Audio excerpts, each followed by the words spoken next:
नमस्कार, मेरा नाम डॉक्टर दीपक शर्मा है और आज का मैं वीडियो इसलिए बना रहा हूं क्योंकि मेरे पास पिछले दिनों में बहुत सारे लोगों ने एक ही सवाल पूछा है कि सर कैंसर के बारे में बहुत सारी वीडियो तो हैं लेकिन जो कि लास्ट स्टेज, फोर्थ स्टेज जैसा कि लोगों को पता है इसके बारे में इन्फॉर्मेशन बहुत कम है। आज मैं आपको इन्फॉर्मेशन इस बारे में देना चाहता हूँ। देखिए, सबको पता है, जितना कि लोगों को जो कि समाज में पता है कि कैंसर की 4 स्टेजेज होती हैं, पहली, दूसरी, तीसरी, चौथी। यूजुअली पहली से तीसरे तक इलाज संभव होता है। पहली स्टेज में पकड़ने से इलाज आसान हो जाता है। जैसे जैसे स्टेज बढ़ती जाती है तो इलाज में थोड़ी डिफिकल्टी आती है लेकिन ट्रीटमेंट पूरा हो जाता है। बात आती है फोर्थ स्टेज की।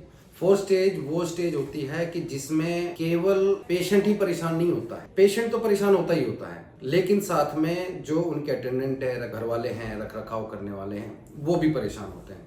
उसका एक साइकोलॉजिकल कारण ये है कि घर वालों को या जो भी साथ में उनको ये पता लग जाता है कि हमारा जो भी पेशेंट है ये ठीक तो नहीं होने वाला है, क्योंकि यूजुअली फोर्थ स्टेज में डॉक्टर बता देते हैं कि देखिए अब हम बीमारी को ठीक नहीं कर सकते हैं, ये ठीक नहीं हो सकती है।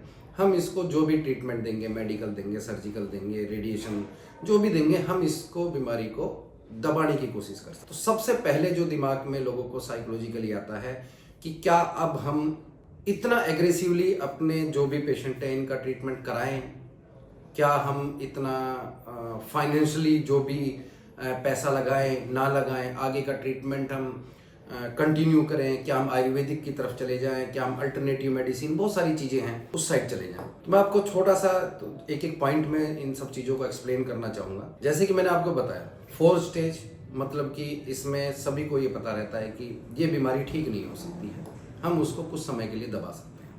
प्रॉब्लम कहाँ कहाँ आती है? पहली प्रॉब्लम पेशेंट को साथ, पेशेंट को पेन भी रहेगा, उसके सिम्टम भी रहेंगे, पेशेंट को भी पता चल जाता है ठीक नहीं होता, तो साइकोलॉजिकली या किसी भी तरीके से वो भी डिप्रेस्ड ही रहता है। दूसरी प्रॉब्लम, अगर पेशेंट 100% परेशान है क्योंकि पहले वो बहुत सारा ट्रीटमेंट ले चुके होते हैं, अब अटेंडेंट या उनके साथ वालों के साथ ही आती है कि हम इतना सब कुछ मेहनत कर तो चुके हैं लेकिन उसका रिजल्ट अभी तक नहीं आया, और अब चौथी स्टेज जब डॉक्टर ने भी मना कर दिया, तो क्या अब हमें अपने पूरी जो मेहनत से, चाहे पैसे की तरफ से, चाहे अपने फिजिकल तरीके से, चाहे मेंटली तरीके से जो हम मेहनत कर रहे हैं, क्या करनी चाहिए या नहीं करनी चाहिए? बहुत बड़ा भी एक क्वेश्चन है।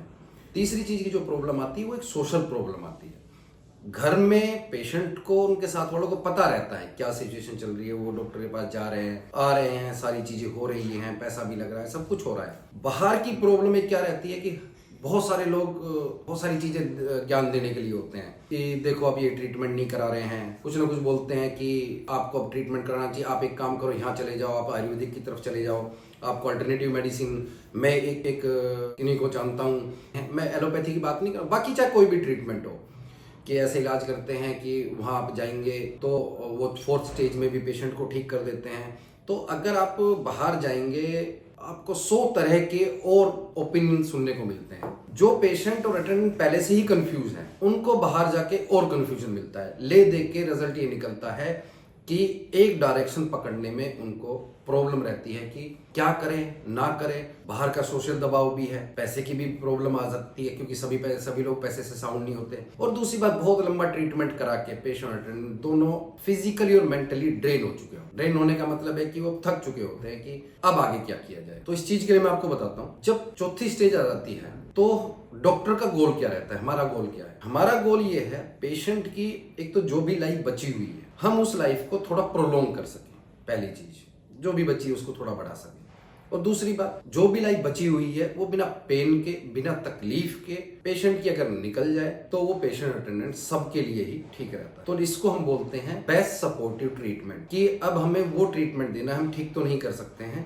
पहली बात तो जो भी ट्रीटमेंट हो, चाहे मेडिकल हो, सर्जिकल हो, चाहे वो रेडिएशन का हो, पहले ये रहता है कि पेशेंट की लाइफ को प्रोलॉन्ग किया जाए। उससे मेन जो गोल है वो ये है कि जो भी लाइफ बची है उसमें पेशेंट को कोई तकलीफ ना हो, बिना दर्द, बिना किसी परेशानी के गुजर जाए। ये मेन टारगेट होता है। उसी टारगेट को लेके चलते हुए हम आगे का इलाज करते। तो शायद मैंने आपको बता दिया कि जब फोर्थ स्टेज आ जाती है गोल क्या रहना चाहिए। अब जो बेस्ट सपोर्टिव केयर की मैं बात कर रहा हूँ वो दोनों वे में हो सकती है।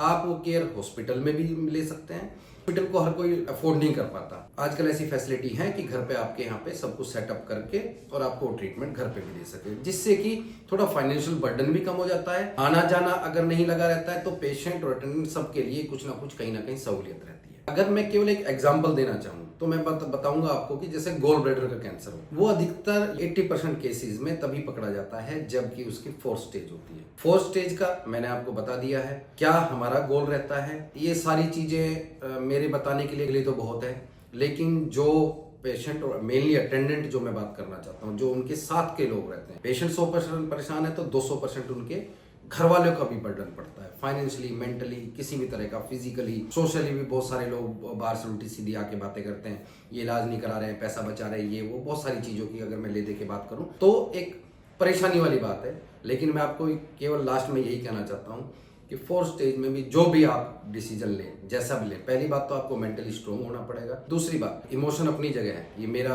पेशेंट है, मेरा रिलेटिव है, किसी का कुछ लगता है, किसी फादर लगते हैं, किसी का ना कोई रिश्ते में कुछ ना कुछ लगता होगा। केवल एक चीज को सोच के जरूर डिसीजन लेना, ऐसा ना हो कि ना इंसान बचे और ना बाद के लिए पैसा बचे। आपको थोड़ा सा ये डिसीजन लेना टफ रहेगा, लेकिन अगर थोड़ा सा बैलेंस करके चलेंगे तो जो नहीं रहना वो तो नहीं रहना है। बाद में अगर आपने कुछ अपना सर्वाइवल के लिए बचा लिया तो जो लाइफ बची हुई है वो आपको रीग्रो करने में और आगे बढ़ने में वो आपकी हेल्प करेगा।